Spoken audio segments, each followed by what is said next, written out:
நான் அடிக்கடி சொல்லுவேன், ஏவாளை ஆதாம்கிட்ட என்ன செஞ்சாராம்? கொண்டு வந்தாராம். அவன் வேலையை பார்த்துக்கிட்டு இருந்தான். டக்குன்னு தட்டினா, என்ன திரும்ப யாராவது அழகான ஒரு பொண்ணு கூட்டு வந்திருக்கேன் பாண்டாரு. இதையே பேசி பேசி நம்ம வாழ்க்கை அதெல்லாம் அவர் கொண்டு வருகிற தேவன். அதாவது ஆவியானவர் உங்க வாழ்க்கையில எதெல்லாம் சேர்க்கணுமோ அதெல்லாம் எவ்வளவு தூரத்தினாலும் கொண்டு வந்து உங்கள்கிட்ட அப்படியே சேர்த்துருவார். உன்னுடையவர்கள் பூமியின் கடையாந்தரத்தில் இருந்தாலும் அவர்களை கொண்டு வந்து சேர்க்கிற தேவன்.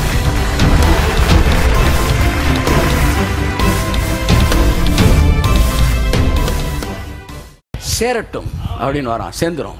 திருமணமாகாதவங்களுக்கெல்லாம் நான் சொல்றேன், இயேசு நாமத்தில் சேரட்டும், சேர்ந்துரும். இயேசு நாமத்தில் ஓ உங்களுக்கு வர வேண்டிய வருமானம் சேரட்டும், சேர்ந்துரும். எவ்வளவு தூரத்தில் தான் சேர்ந்துரும். கர்த்தர் ஆசீர்வதிப்பார். நீங்க கிருபையை புரிந்து கொள்ளும் போது நீங்கள் தேவனை புரிந்து கொள்ளுகிறீர்கள். You understand God.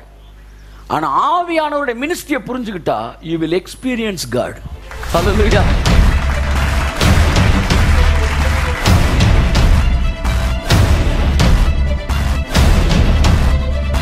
ஆவியானவருடைய ஊழியம், அவரே ஊழியத்தை நடப்பித்துக் கொண்டிருக்கிறார்.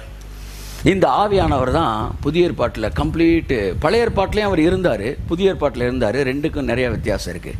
பழைய ஏற்பாட்டில் இன்ஃபில்லிங், என் பாத்திரம் நிரம்பி வழிகிறது, நிறைந்திருந்தார்கள். உள்ளே எப்படி நிறைஞ்சிருந்தாங்க? ஒரு கிளாஸில் தண்ணி ஊற்றுனீங்கன்னா உள்ளே நிறைஞ்சிருக்கு.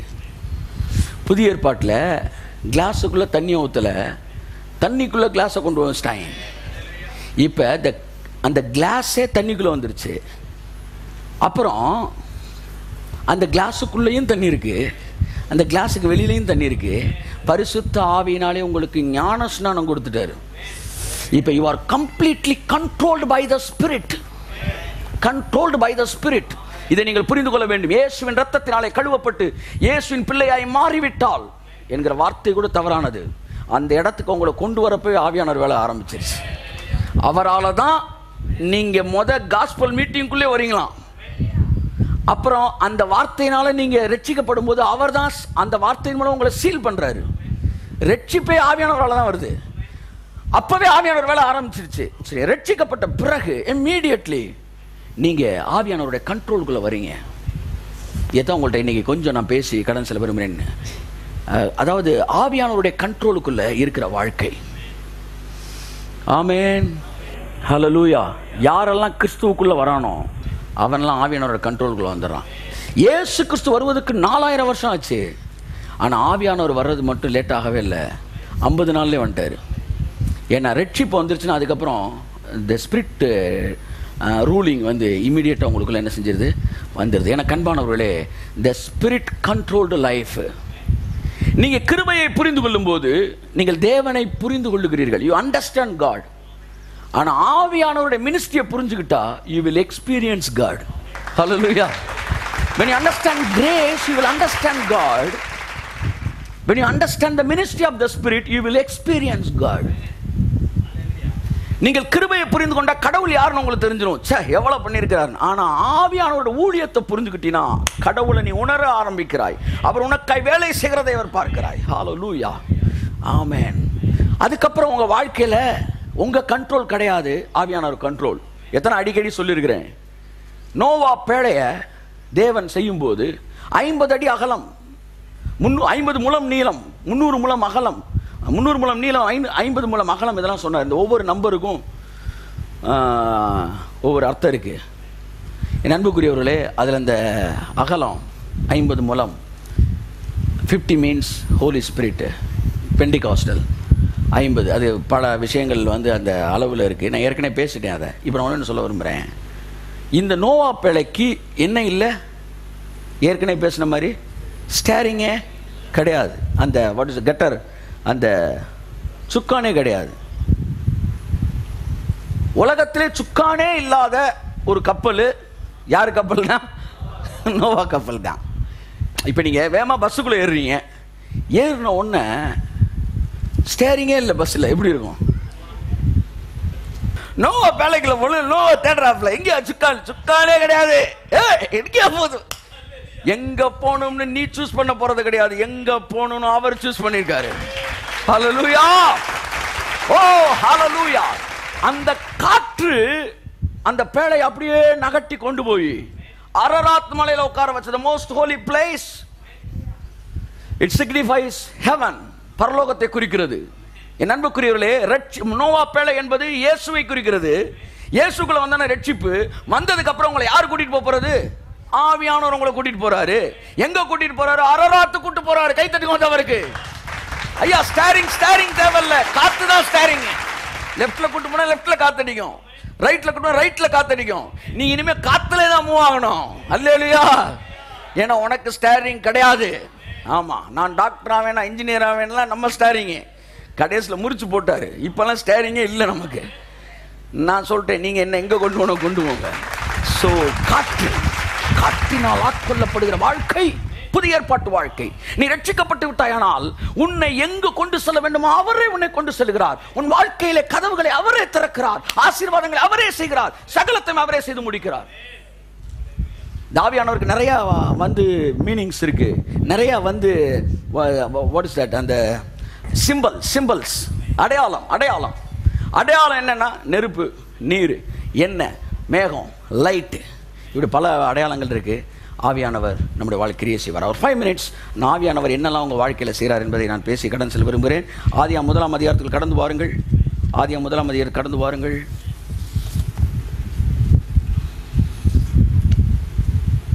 2ஆம் வசனம். பூமியானது ஒழுங்கின்மையும் வெறுமையுமாயிருந்தது. ஒழுங்கின்மை வெறுமையுமாயிருந்தது. ஆழத்தின் மேல் இருள் இருந்தது.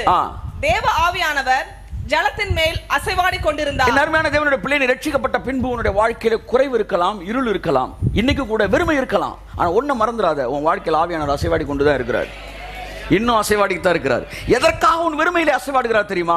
அந்த வெறுமையை நிறைவாய் மாற்றுவதற்காக அவர் அசைவாடி கொண்டிருக்கிறார். எதற்காக இருளை இருக்கிறார் தெரியுமா? அந்த இருளை வெளிச்சமாய் மாற்றுவதற்கு அவர் இருக்கிறார். ஆவியானவர் அத்தனை பேருக்குள்ளே அசைவாடித்தான் இருக்கிறார். ஒரு ஏழை குடிசையில் இருக்கிற ஒரு தாய் ரட்சிக்கப்பட்டிருந்தால் அங்கேயும் அசைவாடி கொண்டுதான் இருக்கிறார். மிகப்பெரிய பணக்கார அரண்மனை அங்கே அசைவாடி கொண்டிருக்கிறார். என் அன்புக்குரிய தேவ பிள்ளைகளே, ஆவியானவர் எப்படி வேலை செய்கிறார், உங்கள் வாழ்க்கையில் எப்படி வேலை செய்வார் என்பதை இந்த ஆதியாம் 1 அதிகாரத்தில் நான் பேச விரும்புகிறேன். வாசிப்போம். பூமியானது ஒழுங்கின்மை வெறுமை அந்த தேவ ஆவியான அசைவாடி கொண்டிருந்தார். வாசிப்போம். தேவன் வெளிச்சம் உண்டாக கடவது என்றார். வெளிச்சம் உண்டாயிற்று. பிதாவாகிய தேவன் பேசின உடனே தான் ஆவியானவர் வேலை பார்க்கிறார். அதை நீங்க புரிஞ்சுக்கணும். பிதா என்ன செய்யறாரு? பேசுறாரு. ஆவியானவர் என்ன செய்யறாரு?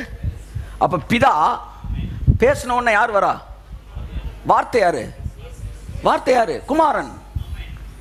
குமாரன் வார்த்தை. பிதா குமாரனை அனுப்பின உடனே ஆவியானவர் வேலை பார்க்கிறாரு. சொல்லுங்க, பிதா குமாரனை அனுப்பின உடனே ஆவியானவர் வேலை பார்க்கிறாரு. ஸோ எங்கெல்லாம் இயேசு இருக்காரோ அங்கெல்லாம் ஆவியானவர் இருப்பாரு. எங்கெல்லாம் இயேசு முன்னாடி போறாரோ அங்கெல்லாம் ஆவியானவர் வருவாரு. வார்த்தை உங்களுக்குள் வரும்போது ஆவியானவர் அந்த வார்த்தையை ஆசீர்வாதமாய் மாற்றுகிறார். புரியுதா உங்களுக்கு? இந்த வீடு ஃபுல்லாக கரண்ட் சப்ளை வந்து கரண்ட் கனெக்ஷன் கொடுத்து சப்ளை இருக்கு. அந்த சப்ளை இருக்கும்போது நீங்கள் வந்து பல்பை மாட்டாட்டி கரண்ட் இருக்கும், ஆனால் என்ன இருக்கும்? இருட்டாக தான் இருக்கும். இப்படித்தான் ஆவியானவர் பூமி எங்கும் இருந்தார், சப்ளை இருந்துச்சு, ஆனால் என்ன இல்லை? பல்ப் இல்லை. இப்போ சப்ளை இருக்கு, ஒரு ஹோல்டரில் சப்ளை இருக்கு. நீங்கள் என்ன செய்றீங்க? பல்ப் என்ன செய்றீங்க? மாட்டுறீங்க. மாட்டின உடனே அந்த சப்ளை வந்து இந்த பல்ப் மூலம் என்ன செய்யுது? லைட்டை கொடுக்குது. அப்படியே உங்களுக்குள்ள ஆவியானவர் இருப்பார். வார்த்தை ஐஸ்வர்யத்தை பற்றி, நீடிய வாழ்வை குறித்து, ஆரோக்கியத்தை பற்றி, வெற்றியை குறித்து அந்த வார்த்தை வந்த உடனே அந்த வார்த்தை அப்படியே வாழ்க்கையாக மாறிடும். எவ்வளோ லைட்டு கொடுக்கும்? எத்தனை வாட்ஸ் பல்பு போகிறீங்களோ அத்தனை வாட்ஸ், அத்தனை அளவு லைட்டு கிடைக்கும். சப்ளை ஃபுல்லாக இருக்குது. நீ எந்த அளவு வந்து சிறந்த மிகச்சிறந்த உசிதமான கோதுமை என்கிற வார்த்தையால் நிரப்பப்படுகிறாயோ அந்த அளவு உன் வாழ்க்கையில் பெரிய மாற்றங்களை ஆவியானவர் கொண்டு வருவார். So Holy Spirit always be connected with the word of God. So இயேசு எங்கே இருக்கிறாரோ அங்கே ஆவியானவர் வேலை பார்த்துக்கிட்டே இருக்கார். ரட்சிக்கப்பட்ட உடனே இனிமேல் உங்கள் வாழ்க்கையோட ஃபுல் கண்ட்ரோல் ஆவியானவர் தான். எதெல்லாம் செய்ய போகிறாரு? என் அன்புக்குரியவர்களே, வாசிப்போம். 3ஆம் வசனம். தேவன் வெளிச்சம் உண்டாக கடவது என்றார். வெளிச்சம் உண்டாயிற்று. வெளிச்சம் உண்டாக கடவது என்று சொன்ன உடனே வெளிச்சத்தை கொண்டு வந்துட்டாராம். வெளிச்சத்தை கொண்டு வரதே ஆவியானவர் தான். முத நீங்க ரட்சிக்கப்பட்டீங்களே, அதுவே ரட்சிக்கப்பட்ட பிறகு இல்லை, ரட்சிக்கப்பட்டதே ஆவியானவரால் தான். ஒரே செய்தி தானே 2 பேர் கேட்டோம். ஆனால் அவன் ரட்சிக்கப்படல, நான் ரட்சிக்கப்பட்டேன். ஏன்னா the light of the Holi Spirit. அதுதான் புதிய ஏற்பாட்டில் அந்த வசனம் வருது. வாசிப்போம் ஒரு வசனம், 2 கொரிந்தியர் 5:6. ஆவியானவர் நமக்குள்ளே வெளிச்சத்தை தருகிறார். 4 வாசி. இருளிலிருந்து வெளிச்சத்தை பிரகாசிக்க சொன்ன தேவன் இயேசு கிறிஸ்துவின் முகத்தில் உள்ள தமது மகிமையின் அறிவாகிய ஒளியை தோன்ற பண்ணும் பொருட்டாக எங்கள் இருதயங்களிலே பிரகாசித்தார். பாருங்க, வெளிச்சம் இருதயத்தில் பிரகாசித்தது. ஆவியானவர் தான் நமக்கு அந்த லைட்டை கொடுக்கிறார். இந்த 1 கொரிந்தியர் 3:24 வசனம் நினைக்கிறேன். அந்த ஆவியினாலே நமக்கு அது அருளப்படுகிறது. சோ ஆவியானவர் சத்தியத்தை நமக்கு விளக்கி காட்டுகிறார். சோ ஆவியானவர் இல்லாம பைபிளை நீங்க எத்தனை தடவை படிச்சாலும் அது உங்களுக்கு என்ன செய்யாது, கதை மாதிரி தான் இருக்கும். 3 பேர் பைபிளை மனப்பாடம் ஒப்பிப்பாங்களாம் உலகத்தில். என்கிட்ட சொன்னாங்க, வேர்ல்டுல 3 பேர் தான் அப்படியே ஒப்பிப்பாங்களாம் பைபிளை. ஒரு பெரிய ஒரு ஒரு வருந்தத்தக்க விஷயம் என்னன்னா, அந்த 3 பேருமே ரட்சிக்கப்படல. அந்த பைபிளை ஒப்பிக்கிறாங்களாம், ஆனா அவங்களுக்கு என்ன தெரியாது, ரட்சிக்கப்படல. ஏன்னா ஆவியானவர் உங்களுக்கு இருதயத்தில் வெளிச்சம் தரல. உங்களுக்குள்ள எனக்குள்ள அந்த வெளிச்சத்தை கிருபையா தேவன் கொடுத்தார். அதனால ரட்சிக்கப்பட்டிருக்கிறோம். ஆமென் சொல்லுவோம். 2வது ஆவியானவர் என்ன செய்கிறார்? வாசிப்போம் 5ஆம் வசனம். பின்பு தேவன் ஜலத்தின் மத்தியிலே வாசிமா 5ஆம் வசனம். பின்பு தேவன் ஜலத்தின் மத்தியில் ஆகாய விரிவு. 6ஆம் வசனம். பின்பு தேவன் ஜலத்தின் மத்தியில் ஆகாய விரிவு உண்டா கடவது என்றும் அது ஜலத்திலிருந்து ஜலத்தை பிரிக்க கடவதும் என்று சொன்னார். ஆவியானவருடைய 2வது வேளை பிரிக்கிறார். எல்லாம் சொல்லுங்க. நம்முடைய வாழ்க்கையிலே நம்மை குடும்பத்திலிருந்து, நண்பர்கள் மத்தியிலிருந்து நம்மை தனியாக பிரிக்கிறார். கைத்தட்டுவதற்கு பிரிக்கிறார். ஆவியானவருடைய அடுத்த கட்டம், நான் ரட்சிக்கப்பட்டோன்னே ஃப்ரெண்ட்ஸ் சர்க்கிள் இருந்து என்ன தனியா என்ன செஞ்சாரு, பிரிச்சார். உங்க குடும்பத்தில் உங்களை தனியா பிரிக்கிறார். இதைத்தான் வந்து பைபிள் சொல்லுது, பவுலையும் பர்னபாவையும். அப்பொழுது ஆவியானவர் பவுலையும் பர்னபாவை என்ன செய்தார்? தம்முடைய ஊழியத்துக்காய் பிரித்தார். உன் வாழ்க்கையில் கூட உன் சரீரத்திலிருந்து வியாதியை பிரிக்கிறார். கைத்தட்டுவதற்கு கெட்ட பழக்கங்களை பிரிக்கிறார். உன்னுடைய வாழ்க்கையிலிருந்து வறுமையை பிரிக்கிறார். ஆமென். வறுமையை பிரிக்கிறார். தேவையில்லாத உறவுகளை பிரிக்கிறார். அவர் பிரிக்கிற தேவன். கைத்தட்டுவதற்கு ஹல்லேலூயா. ஆமென், ஆமென், ஆமென், ஆமென், ஆமென். பவுல் சொல்றாரு, என்னை அவருடைய மகத்தான ஊழியத்துக்காய் பிரித்தெடுத்த தேவன். இதெல்லாம் ஆவியானவருடைய வேலை. ஆமென் சொல்லுவோம். யாத்ராம் 14:21 செங்கடலை 2ஆ பிரிக்கிறார். கீழ் காற்று வருதான், அந்த காத்து வந்த உடனே செங்கடலை 2ஆ பிரியுது. உன் வாழ்க்கையில் இருக்க தடைகள் எல்லாம் பிரிப்பார். Oh, this is ministry of the Holi spirit. நீ கிறிஸ்துவுக்குள்ள இருப்பினா உன் வாழ்க்கையில பிரிக்க வேண்டியதெல்லாம் அவரே பிரிப்பார். ஆமென். பாருங்க, பிரதர் சொன்னார், நான் சிகரெட் குடிச்சு அதிகமாக நான் வந்து சிகரெட் குடிப்பேன். அது அப்படியே பிரிச்சிட்டார். பாருங்க, பிரிச்சிட்டார். நம்முடைய வாழ்க்கையில் கூட பிரிக்க வேண்டிய எல்லா காரியங்களையும் அவர் பிரிச்சுக்கிட்டு இருக்கிறார். கர்த்தர் ஆசீர்வதிப்பார். அடுத்து 9ஆம் வசனம் வாசிங்க. பின்பு தேவன் வானத்தின் கீழே இருக்கிற ஜலம் ஓரிடத்தில் சேரவும் வெட்டாந்தரை காணப்படவும். அடுத்து என்ன சொன்னார்? எல்லாம் சேரட்டுண்டான். கைத்தட்டுவதற்கு அதாவது ஆவியானவர்களே, உங்க வாழ்க்கையில எதெல்லாம் சேர்க்கணுமோ அதெல்லாம் எவ்வளவு தூரத்தினாலும் கொண்டு வந்து உங்கள்ட்ட அப்படியே சேர்த்துருவார். உன்னுடையவர்கள் பூமியின் கடையாந்தரத்தில் இருந்தாலும் அவர்களை கொண்டு வந்து சேர்க்கிற தேவன். பயப்படாதீங்க. ஐயோ அவன் வந்து என் ஆசீர்வாதம் எதுவும் மிஸ் பண்ணிடுமோ? இல்லை, எல்லாத்தையும் கொண்டு வந்து சேர்ப்பார். ஆவியானவர் உங்கள்கிட்ட மேக்னெட்டு, எல்லா எறும்பும் வந்துடும். உங்கள் சோல்ஸ் மதுரையில் யாரெல்லாம் இருக்கிறாங்க எல்லாம் வந்துடுவாங்க. ஏன்னா அவருக்கு வேலையை சேர்க்கிற வேலை தான். காடைகளை கொண்டு வந்து அப்படியே சேர்த்தாராம். கீழ்காற்று, காற்றுன்னு வரதெல்லாம் ஆவியானவர் தான். உங்கள் வாழ்க்கையில் கூட உங்கள் ஆசீர்வாதங்கள் எவ்வளவு தூரத்தில் இருந்தாலும் கொண்டு வந்து சேர்க்கறது நீங்கள் இருக்கிற இடத்துல சேர்த்துருவார். நமக்கெல்லாம் நம்ம இருக்கிற இடத்துக்கு கொண்டு வந்துடுவார். நான் அடிக்கடி சொல்லுவேன், ஏவாளை ஆதாம்கிட்ட என்ன செஞ்சாராம்? கொண்டு வந்தாராம். அவன் வேலையை பார்த்துக்கிட்டு இருந்தான். டக்குன்னு தட்டினா, என்ன திரும்ப யாராவது அழகான ஒரு பொண்ணு கூட்டு வந்திருக்கேன் பண்ணாரு. இதையே பேசி பேசி நம்ம வாழ்க்கை அதெல்லாம் அவர் கொண்டு வருகிற தேவன் கூட்டிட்டு வருவார். உலகத்தில் எந்த மூலையில் உங்க ஆசீர்வாதம் கிடந்தாலும் அந்த ஆசீர்வாதம் நீங்க இருக்கிற இடத்தை கொண்டு வந்து சேர்க்கிறவர். சேரட்டும் நேரம் சேர்ந்துருச்சு. கைத்தட்டுங்க. ஹல்லேலூயா, ஹல்லேலூயா, ஹல்லேலூயா. தினமும் ஒரு தியானம்.